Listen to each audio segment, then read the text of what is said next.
a university with 125 years of history. From a school that forged through the tough times, with a student body that's more than just black and white, and religion at the core. 125 years of student organizations. And a changing culture. Excelling in athletics. With traditions that have never died. And those keeping the campus alive, both behind the scenes and presidents leading the university in the past, present, and future. There have been many stories through the years, and we want to share with you what we've learned about how Elon has become what it is today. Here's 125 years, an Elon anniversary special.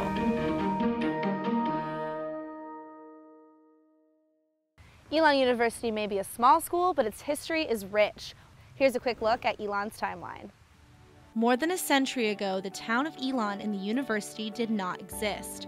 The Southern Christian Conference wanted to build a school in Graham, North Carolina, so they found a small wooded area filled with oak trees nearby. And in 1889, a new school was born under the oaks, Elon College. William Long became the first president, and that year the school opened its doors to 76 students. Elon started to grow, and in 1891 the first class graduated with only 3 students. The following year, the first female student, Irene Johnson, graduated and became Elon's first female professor. Many changes came to the college in the next few years. In 1894, William Staley became the second president of Elon College, and 1900 welcomed Elon's first intercollegiate sport, baseball. But less than 10 years later, Emmett Moffett was named the third president of the college. With his presidency, he brought heat, electricity, running water, and indoor plumbing to the school. William Harper then became the fourth president in 1911. But by 1918, enrollment began to fall, from 46 students in the senior class to 30, as men joined the army, and a flu epidemic swept through campus.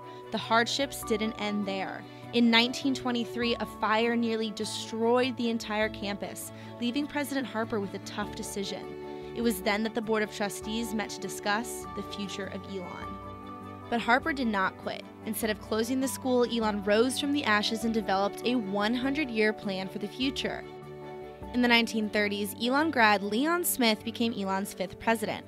President Smith worked with the government to help revive the school. He brought in 672 pilots to Elon to train on campus, and the government paid their tuition, a decision that brought financial stability back to the school. Things began to look up in 1955 when enrollment exceeded 1,000. After President Smith retired, one of Elon's most notable graduates received a phone call that would change his life. During Dr. Danieley's time as president, the college saw many changes, including the integration of African American students. And in 1969, Eugene Perry was the first African American to graduate from Elon. That same year, the study abroad program we know today began with Elon's first study abroad trip to England. In 1973, Fred Young was named the 7th president of Elon. During this time, student organizations such as the Pendulum and WSOE began. After decades of hardship, Elon was finally thriving. In 1999, Dr. Leo Lambert became Elon's 8th president, and the new president and Millennium brought huge changes to the school. Belk Library opened, and the College of Arts and Sciences and the Schools of Education and Communication were established. And finally, the school transitioned into the Elon we know today.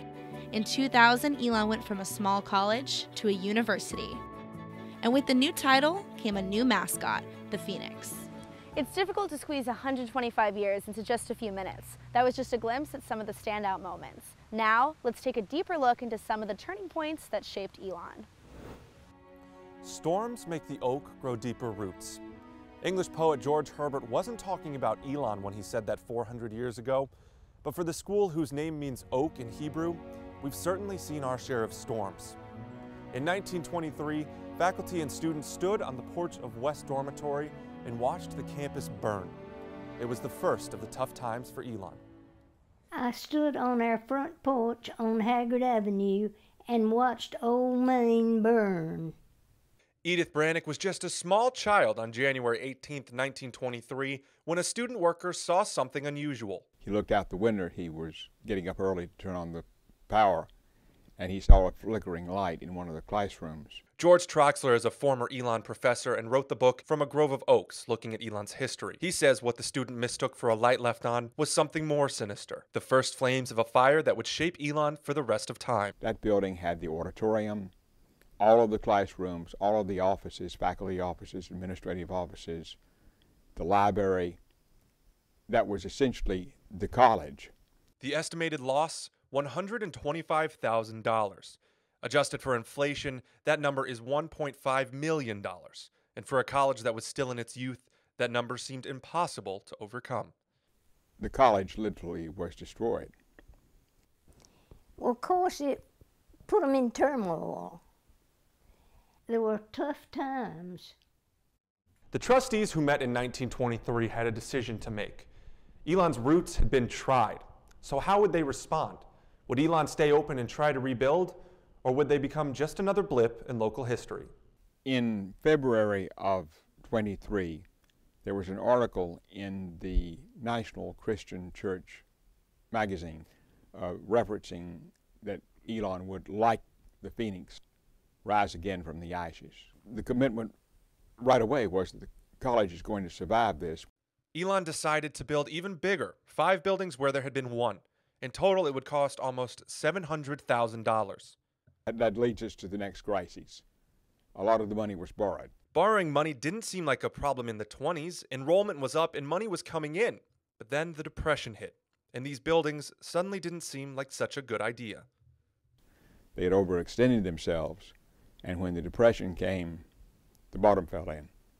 Families, businesses, and the government were all going broke, and Elon was no exception. Student enrollment dropped dramatically, nearly 50%. The endowment dried up, donations went away, we lost our accreditation, and we lost our president. Leon Smith was the only person that the Christian church thought could save Elon. And he reluctantly came here. Walter Boyd also studies Elon's history, and his family has lived here for generations. According to Boyd, Leon Smith became Elon's 5th president at the worst part of the storm. He said it was a no-win situation. The school was going under, and he didn't see any way to save it, to tell you the truth. In this letter, President Smith did something all presidents do. He asked for money for the school, but Smith's message was urgent. Well, sometimes they didn't pay the faculty. They didn't have the money. But Smith and Elon pushed through the storm. In 1934, Smith was given full control of Elon's money. The debt at the time, $768,000. 5 years later, it had been lowered to $142,000. But he was very good at investing what money that he had. He was also very persuasive. I think Dr. Smith very likely saved the college. Through shrewd business practices and lots of fundraising, Smith was able to keep the school going until the economy improved. But just when things were starting to get better, another storm hit.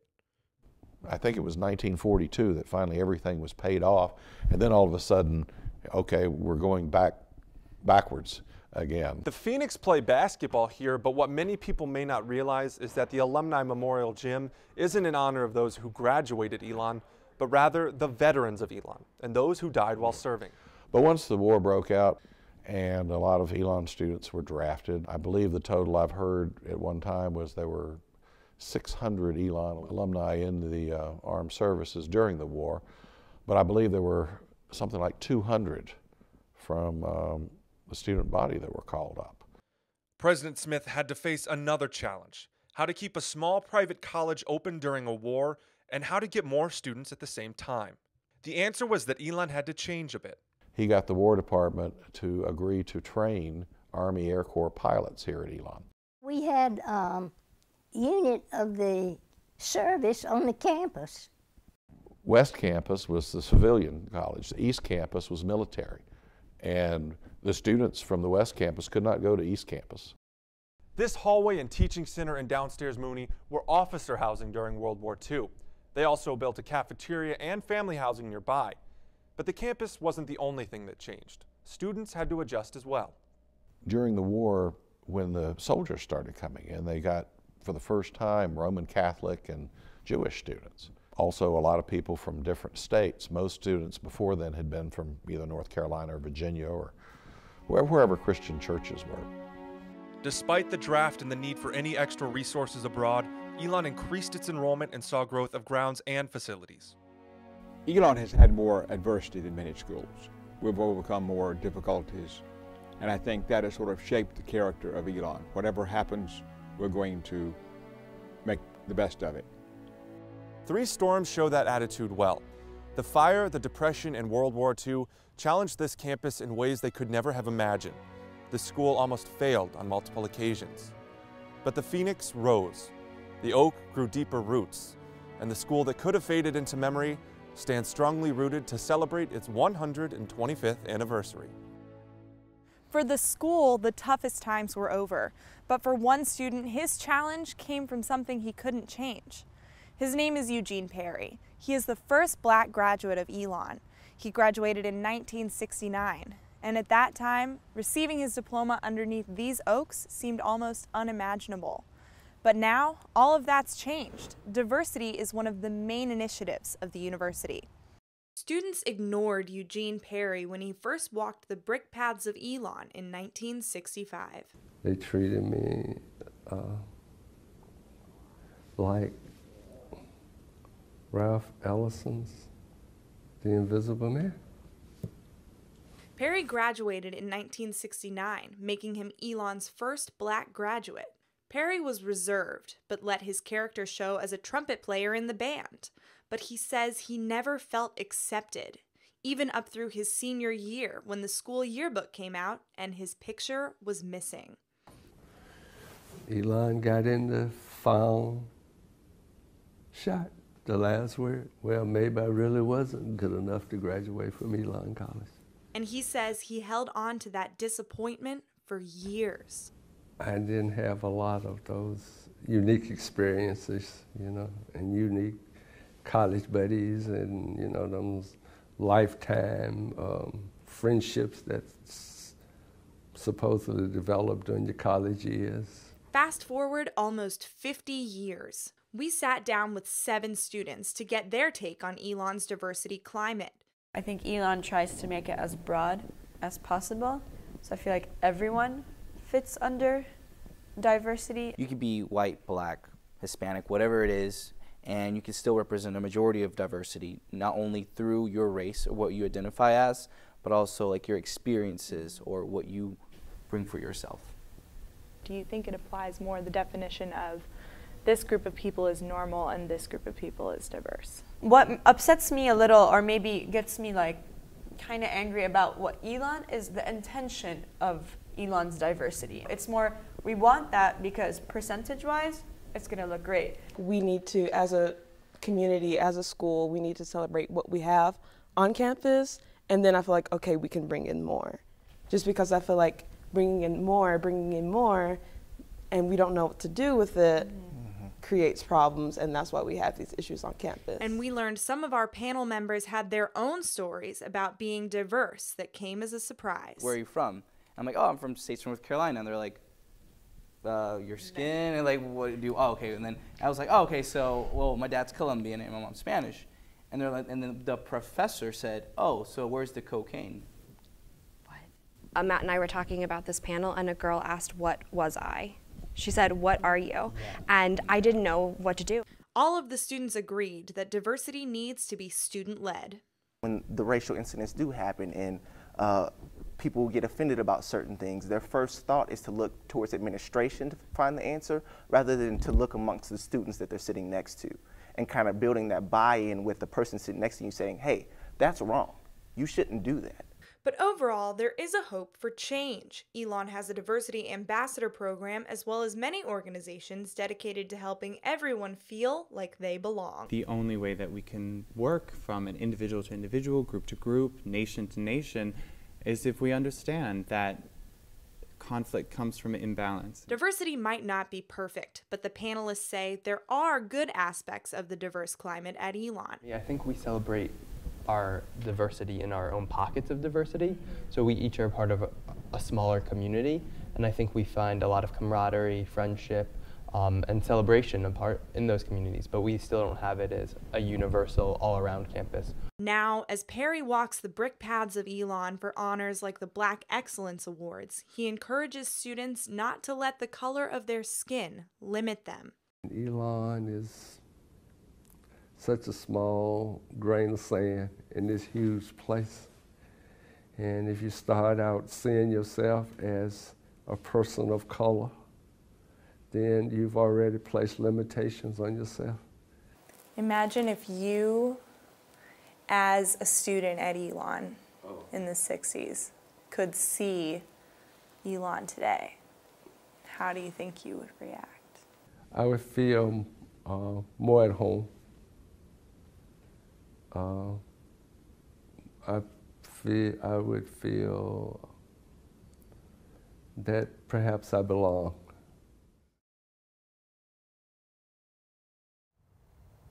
One of the biggest growths of diversity on campus is with religion. There are 17 religious organizations on campus, some of which meet here in the Newman Lumen Pavilion. Newman Lumen is Elon's motto, which means intellectual and spiritual light, something that's been at the core of Elon since its start. Worshipping for 125 years, Elon College's rich history of religious life is seen in every aspect of the Elon experience.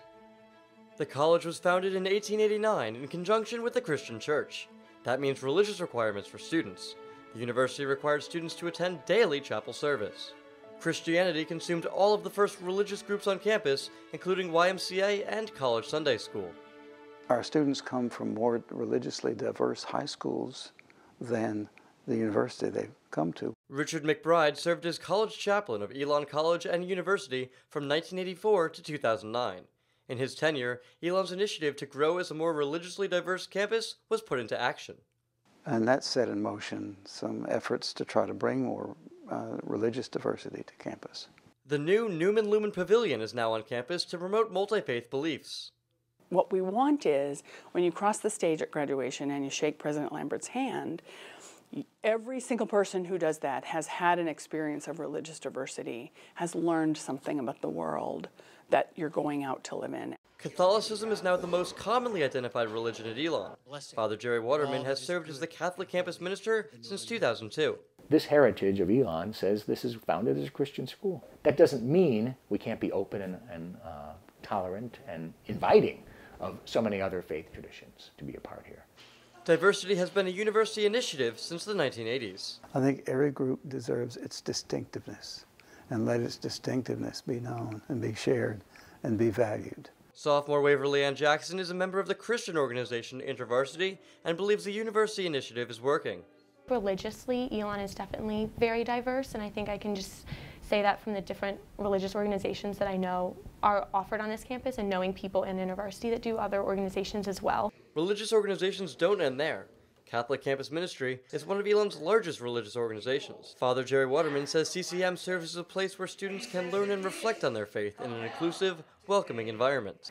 To have a place you call home, a place you feel welcomed, a place you feel like you're not interrogated, you don't have to perform, you just have to be who you are and you're accepted and loved.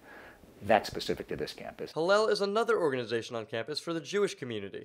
Engagement intern Morgan Goldstein says Elon's goal to be a diverse campus is a work in progress. I think just the diversity on campus is growing as a whole, and it's definitely going to take some time. It's not an easy process. According to Hillel director Nancy Luberoff, 10% of the current freshman class identify themselves as Jewish. She says that's the highest number she's seen at Elon. A Hillel Center, a building which has in big letters the words Boruchim Habaim, which says welcome, welcome, is a very powerful symbol on this campus of saying Jews are here, Jews are welcome. The Sklut Family Hillel House is a place of worship, camaraderie, and lots of food. At our last bagel brunch, we had 12 dozen bagels, and there weren't too many left over, so yeah. But religious diversity isn't something that happens overnight. President of the Secular Society at Elon, Elizabeth Nichols, has plans for the future of her uniquely and loosely religious organization. Or at least my goal as president, is to bring people together to experience a dialogue with someone who is different. Looking ahead to the future, religious leaders on campus hope for on-campus worship of all kinds. They don't have to go off campus if they want to worship. They can worship right here. Wouldn't that be a great opportunity, I think? That's my goal for Elon, to have their students serviced right here when it comes to practice. While religious and spiritual practice is encouraged, religious leaders hope students continue to practice and accept diversity in the years after they leave the bubble. Religious groups are just a small part of extracurriculars here at Elon. There are more than 200 clubs and organizations on campus. Many of their offices are located right behind me in the Mosley Center. From Greek life to service learning to the performing arts, the joke is, once a student steps on campus, they're already over-involved. Let's take a look at the growth of student organizations here at Elon. It's no surprise one of Elon's first student organizations was the Young Men's Christian Association, since Elon was founded as a Christian school. Literary societies were also part of the social scene and led to the student publication Elon College Monthly in 1891. Fast forward to today, current Dean of the School of Communications, Paul Parsons, says student media is essential to the university. So yes, it's important what we do in the classroom, but it's so important what happens outside of the classroom as well. Student media is a central part of that. As the years changed, so did the publications. From the Elon College Weekly to the Maroon and Gold, today Elon's two student news organizations are Elon Local News and The Pendulum. There needs to be some way to get general knowledge about everybody else and what everyone else is doing. And if you don't have a college newspaper or some kind of college news organization, you really lack that resource to find out more about where you're living. Student media doesn't end at journalism. The Yearbook started in 1913, the Arts and Literary Journal Colonnades in 1937, and WSOE hit the airwaves in 1978. And I think that it was a really positive step to have a radio station, to have a newspaper that students operated, to give them a voice. 1992 brought Elon Student Television to campus. There are now 7 student-run TV shows. We call this building back here the building that never sleeps. Studio A and B may be in McEwen now, but the Black Box Theater was once a television studio. Ladies and gentlemen, can I have your attention here for just a moment, please? In the early years of the Center for the Arts, communication students captured productions on camera. The Center for the Arts is now home to acting, dance, and theater students. Nobody's here because they kind of like what we do.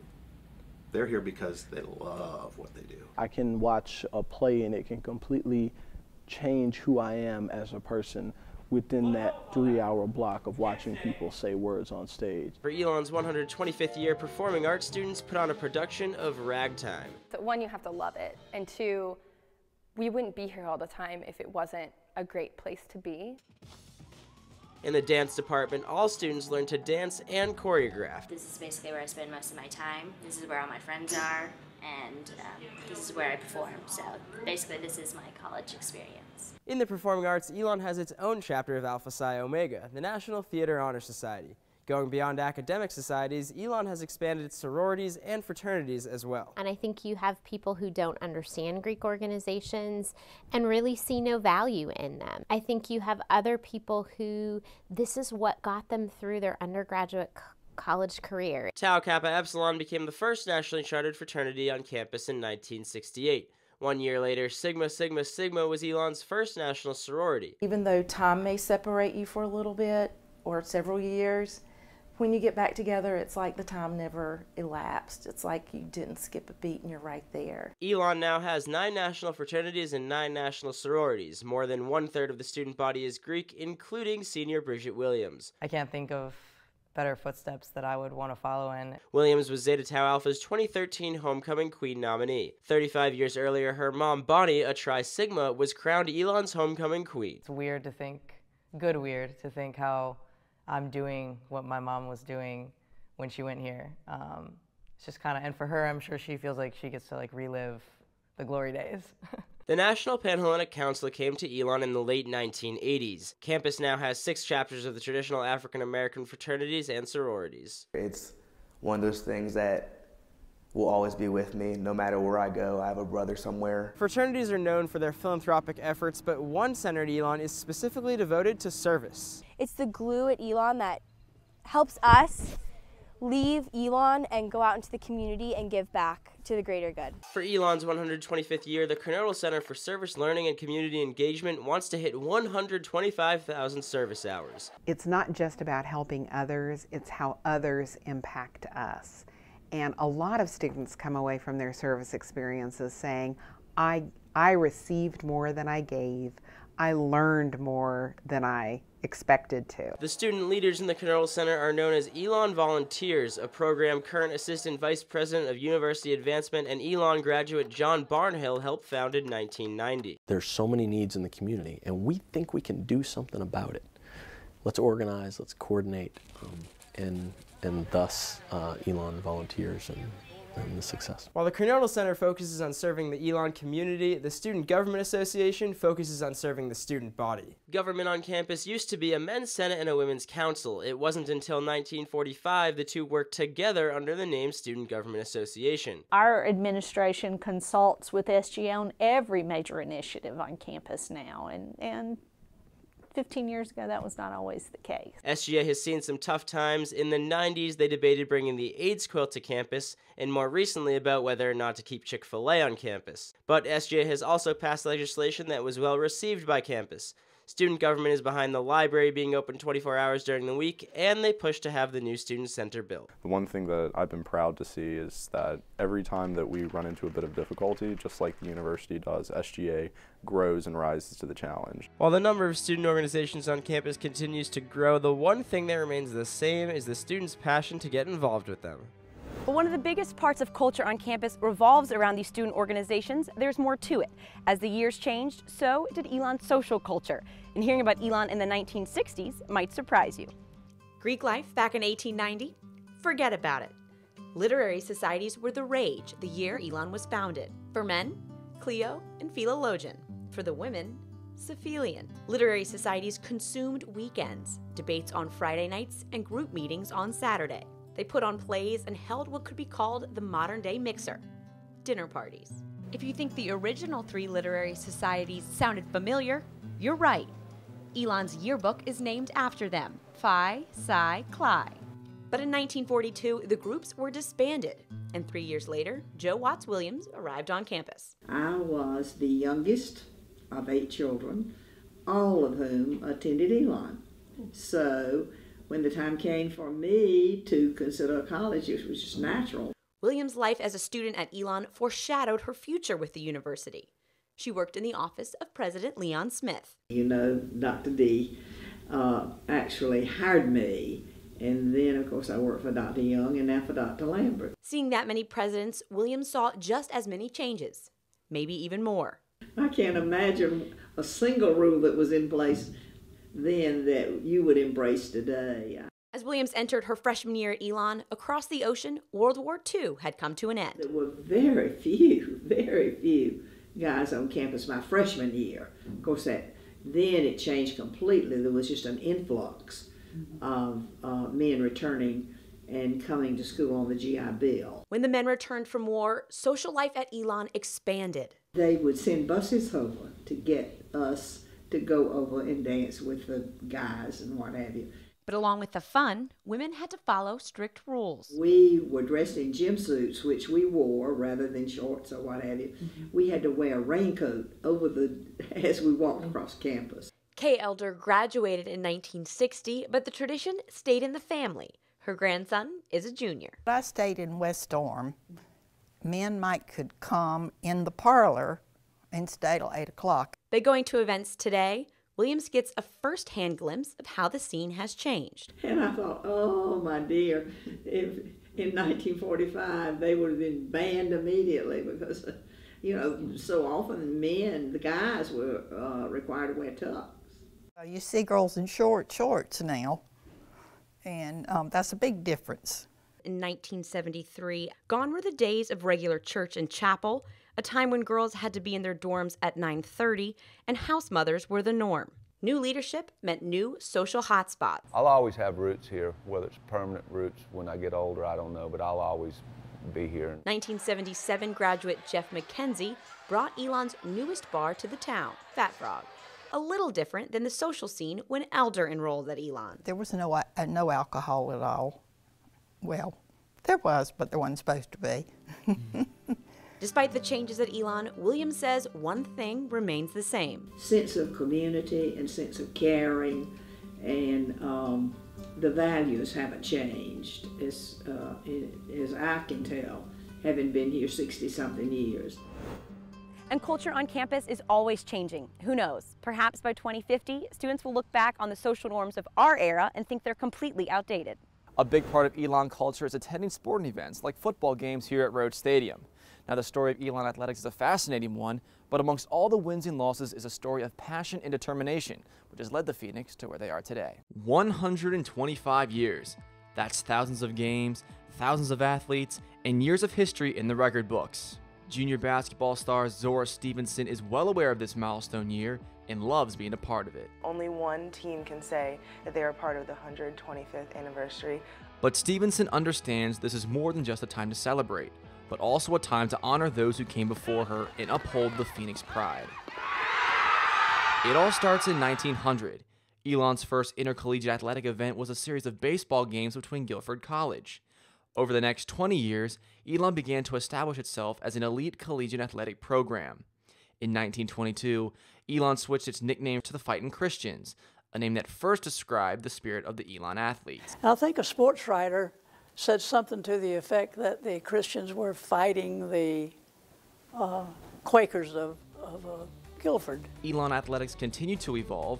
Elon saw its biggest push in athletics under the direction of Alan White. White first came to Elon in 1964 as a football coach and earned title of athletic director in 1979. White established Elon's second collegiate women's program, tennis. Well, I was personally glad to see that occur, and I was glad that there was impetus there throughout the nation for trying to bring more women's sports to the athletic world in college. At the turn of the century, Elon underwent more major changes. The Fightin' Christian fought its last battle with Elon, choosing a new mascot, a phoenix. For some fans, it wasn't an easy transition.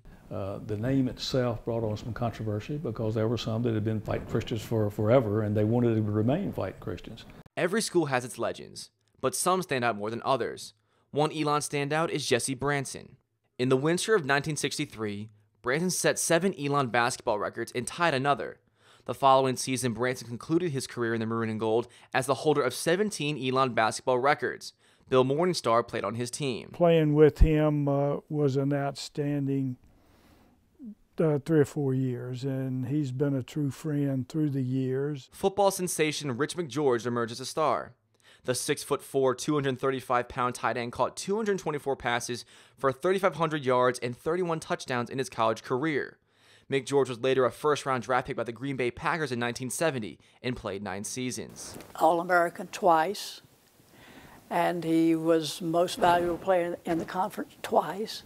He was most valuable player in the district. He was just a phenomenal receiver. And then there was Kay Yao, who left her mark at Elon through women's athletics. She began her college coaching career in 1971 by coaching Elon's first women's basketball and volleyball teams. When women's athletics first started, she was the forerunner for that and got it all organized and going. Elon Athletics dominated the 1980s, and some called a turning point in the sports program.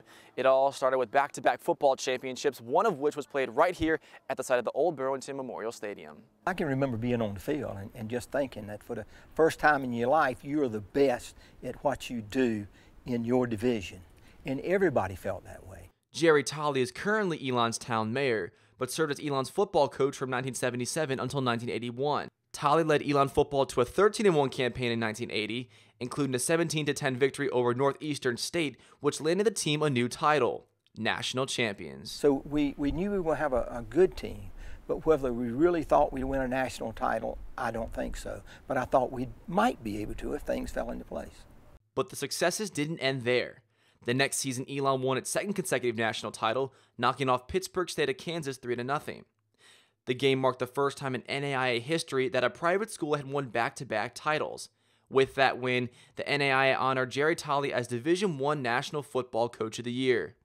The Phoenix continued to collect championship banners and trophies, and beginning next year, Elon will try to set new records in yet another new conference, the Colonial Athletic Association. Moving to the Colonial footprint provides an awful lot of opportunity.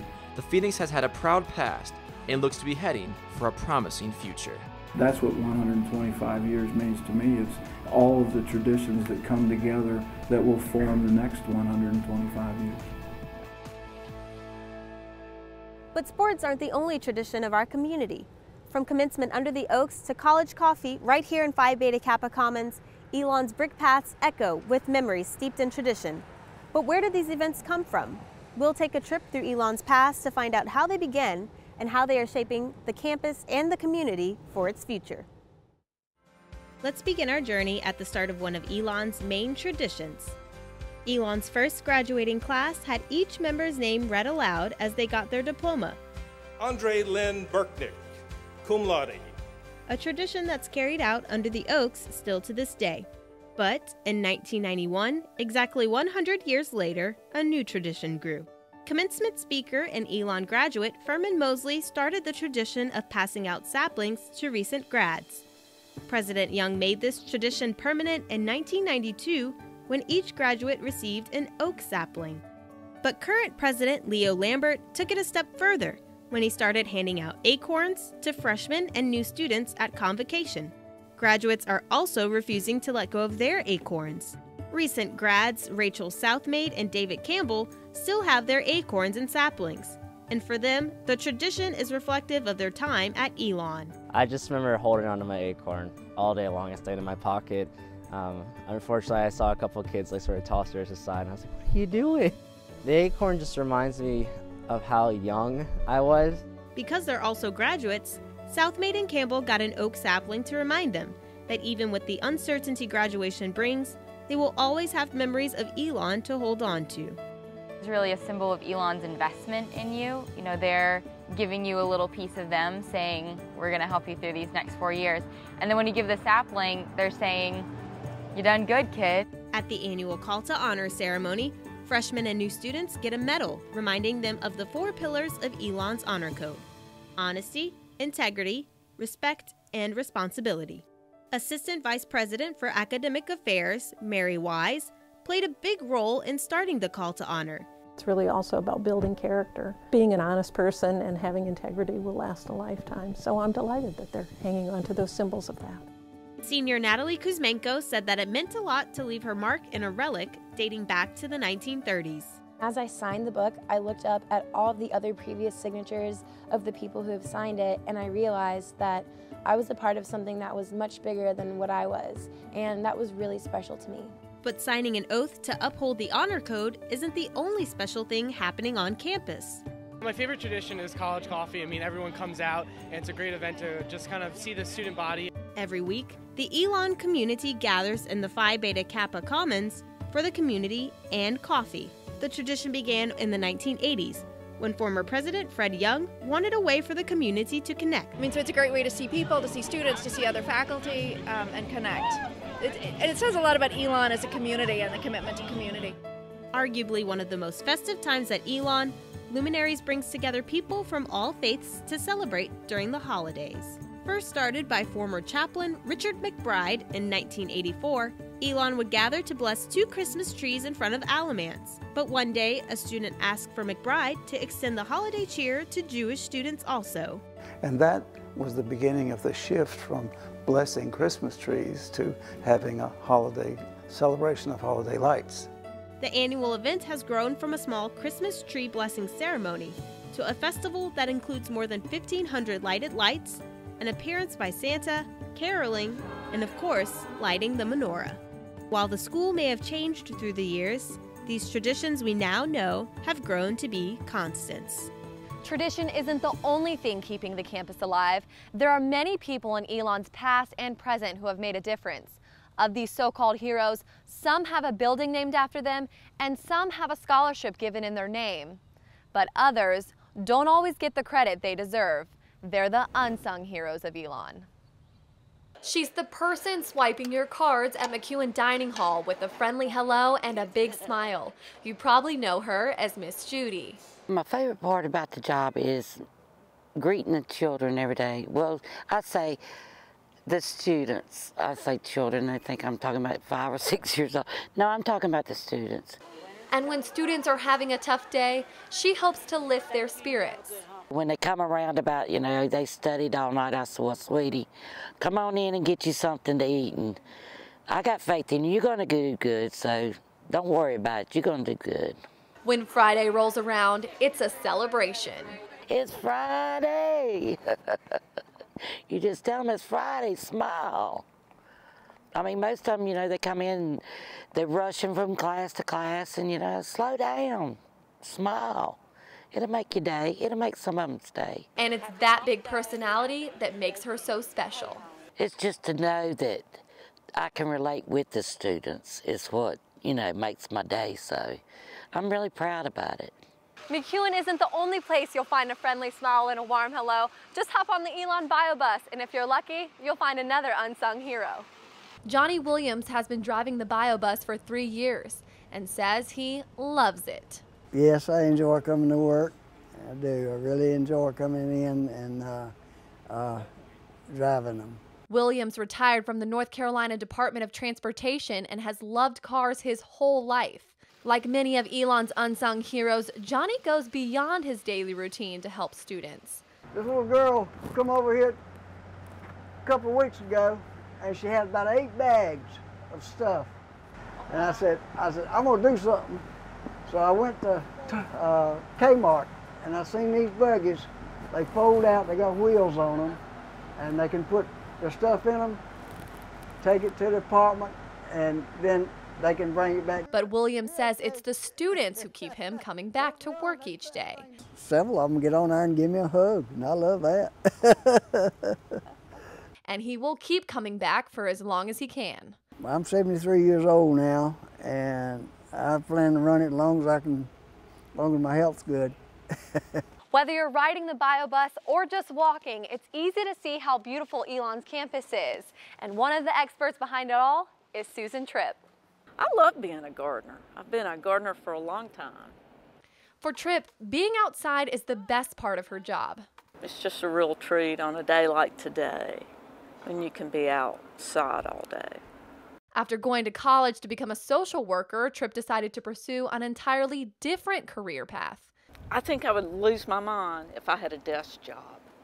I do. I think I would just probably weigh about 600 pounds and be miserable. So she pursued gardening, a less profitable profession, but more enjoyable. Life is short, so in my opinion, it's best to enjoy your day and enjoy what you do. Susan Tripp and others are just some of Elon's unsung heroes, but the campus is full of them. There's Dwight Davis, the late-night librarian at Belk, starting work at midnight and ending at 8 in the morning. Davis gives wake-up calls to students who fall asleep studying. Let's not forget the dozens of people who clean up after us day and night, like William Milton, who keeps buildings clean and weary students company during the late hours, and Leon Knight, who works to keep the Performing Arts Center in top shape for shows. There are also unsung heroes who are no longer with us.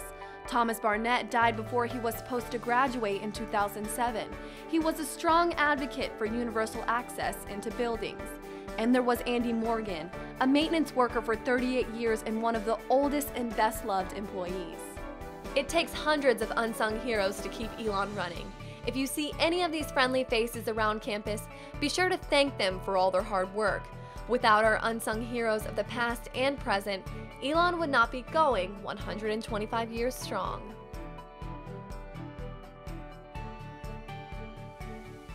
The reign of Elon's 3 living presidents lasts 56 of the university's 125 years. And for the first time ever, all 3 living presidents gathered to be interviewed in the same room they led the institution. It was July 1st, 1957, when Dr. Earl Daniely, a dean at the time, became president of Elon College. I was 32 years old, had no training, no experience, and there it was. I was president of Elon College. Fast forward 16 years later, and Dr. Fred Young was chosen to lead Elon. I don't think I knew enough to be overwhelmed. I did not understand the complexity of the organization. Dr. Young remained as president for 25 years, one of the longest-serving presidents in Elon history. But when he retired in 1998, a selection committee chose a provost from the University of Wisconsin-La Crosse to succeed him. His name is Dr. Leo Lambert, and he is currently the 8th president of Elon University. It's enthralling to be part of creating something bigger than yourself that never gets old or dull. One thing all the presidents agreed on, being busy. It's not just addressing convocation and handing out diplomas. I think that students always assume the president of the university is sitting in this office here, but I know I've certainly spent much more time off campus, away, doing things that need to be done for Elon in my 15th year than I did in my first year, and I would suspect that's... You have more opportunities, you know more people, you know more foundations. And that increasingly is, I think, the way the Elon presidency will continue to go. Right. Through the president's 56 years of tenure, tough choices had to be made. Dr. Young knows firsthand. Faced with low enrollment and average admission requirements, it was under his tenure that the Board of Trustees voted to raise tuition by 20% for 3 years in a row, and increasing the SAT requirements. It had a cumulative effect that establishing these quality standards was a very positive thing. Something Daniele says should have been done earlier. And I have spent years regretting that I didn't raise tuition. And then Fred Young becomes president, and he brings in a consultant who says to him, Mr. President, you are not charging enough money. And I said, why didn't somebody tell me that? The tough decisions don't end there. Dr. Daniele had to balance being a teacher and a president. Dr. Young decided not to purchase a hotel in London or a college in Hawaii, and President Lambert wished he had taken more time on certain decisions. Leadership requires that you make tough decisions, and sometimes you're going to make mistakes, and I think you just have to own up to those and apologize for them when you do make them.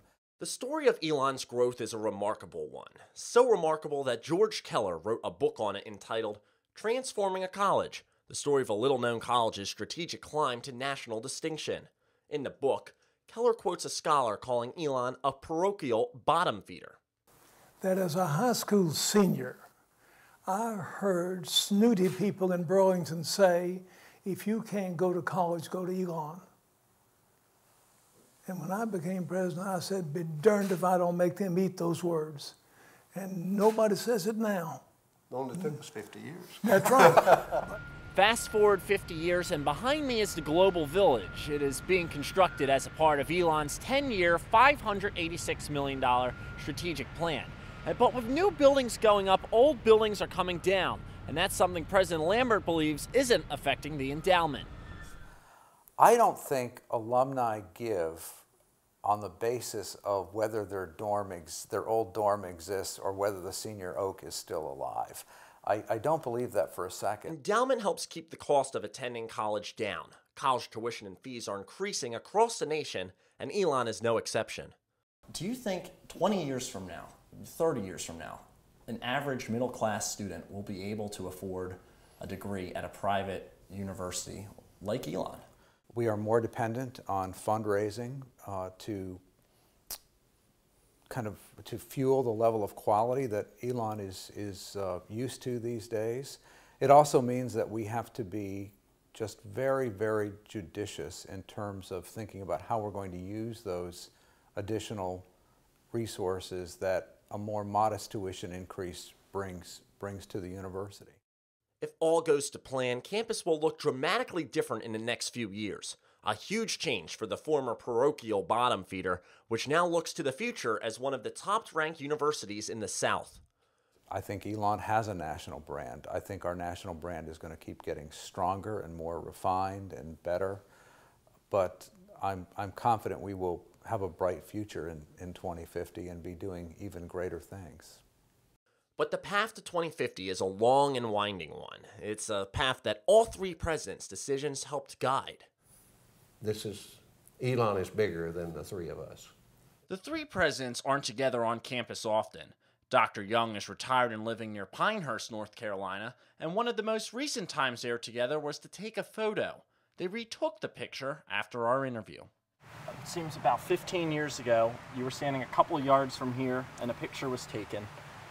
What was going through your mind then, and what is going through your mind now? With me, it was a great satisfaction and just a great pleasure at what has happened here, at my part in it, at what they are doing, and I think satisfaction would have been my feeling then and my feeling now. I had a great sense of optimism. I thought we were ready to go forward, and boy, were we ready. And I had a strong feeling of partnership with these two guys. You could not have asked for, as a brand new president, two better former presidents. And remember too that we are the Phoenix. We have faith in the promise of renewal and of new beginnings. May God bless and inspire you. Long live Elon. I am grateful for what you have done and admire it. And they were asking me what was I most proud of, Elon. Earl, I may be most proud of you.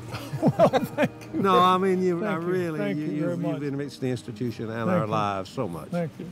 You both have. Thank you. God bless you both. Yeah, and Thank you.